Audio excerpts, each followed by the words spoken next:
your deployment to Marja, your second daughter was born. Yeah, she was born. You missed that. I missed that. Yeah, that was before the mission launched in February. But yeah, she was born, and so the day I found out she was born, we were on a patrol, and I've been trying to get a hold of my family for a while, and I was a Marine, right? You were in the Coast Guard, so you know what it's like to be underfunded as well. Yeah. I wasn't in the Army where everyone gets back rubs and cell phones. So I feel like I lucked out with the Coast Guard. I came in 2004, and it was right after DHS was stood up. Yeah. And so unlike any time beforehand, we got a ton of funds pumped in to the mission that we were doing, and which was counter narcotics. But I definitely know what it feels like to be like the kind of the odd man out. Yeah.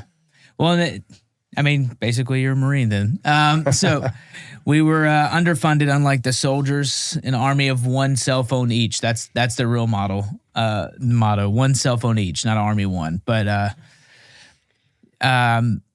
we had a satellite phone for the whole company of like 200 people.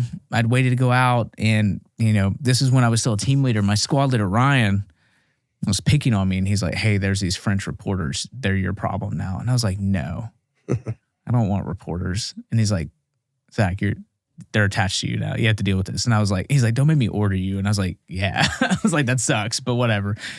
And so I got these French reporters. Their name are like Jacques and Lumiere, whatever. It's French names. And do you know French names? No.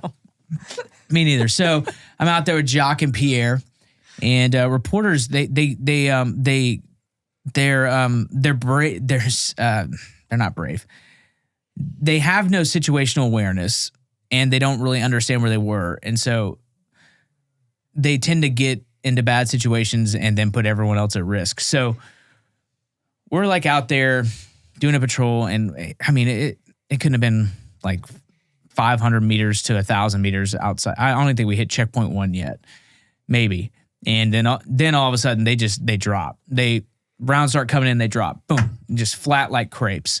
And I'm like, "Hey man, we got to go. We're in the middle of a field. It looks much like this table. There's no cover. There's no concealment. We got to start moving." I'm putting rounds on target and where we're getting shot at. And he's like, No, we are not moving. And I was like, "Dude, we're going to move. We're going to die. Like, that's just it. You're going to die." And he's like, No, I'm scared. And I was like, "Listen, you're going to die if you stay here." And he's like, "I'm not moving." So I was like, "Oh, God." So I start shooting again, and I grab him by the back of his flak, and I literally drag this guy.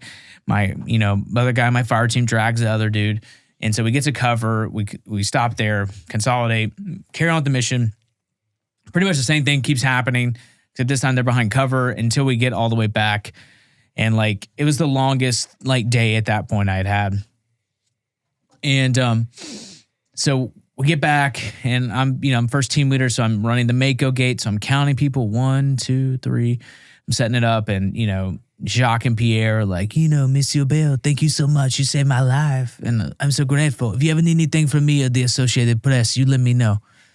And I was like, "Hey, roger that. Listen, I'm gonna call in that favor. Here's the deal." And so I tell them the story about my daughter, my wife, and I haven't heard from them, and all this stuff. And I'm like, "It's been a while. And I'm sure you have a cell phone. Can I please borrow your cell phone?" He's like, "Regretfully, I do not have a cell phone." And I was like, "You don't have a cell phone?" He's like, "We." And I was like, "The Associated Press, they sent you out here to report on the war in Afghanistan. They didn't give you a cell phone?" He goes, "We." I was like, "Okay. All right, here's the deal, Jock. I know you got a cell phone. And I didn't send you out here without a cell phone. You're going to let me use it, or I swear to God, I'm going to take you out there, and no one's going to stop me, and no one will ever find you. And that's going to be the end of it." By this time, all my Marines have started to circle around me. They're aware of what's happening.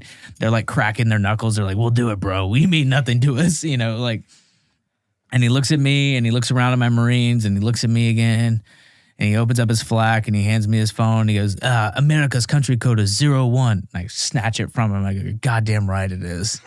So I just dial it up, and I call my wife, and it felt like a lot longer than it was. She says it was 30 seconds maybe, and I found out my daughter was born, and, then I gave the phone back to the guy. I remember the last thing I said was, "I love you. Don't call this phone again. It belongs to a French reporter."